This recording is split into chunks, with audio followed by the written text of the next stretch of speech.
Hello. Mandi si Fadil Afni. Ayye, ana.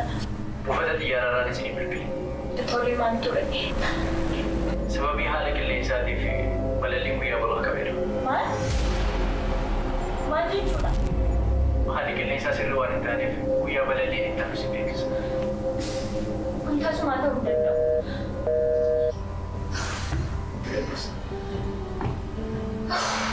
Guyyaa sadii boodanii duutu.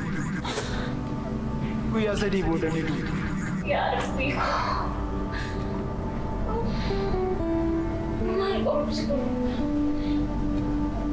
Namichi kun natti galchate moo maaloodha?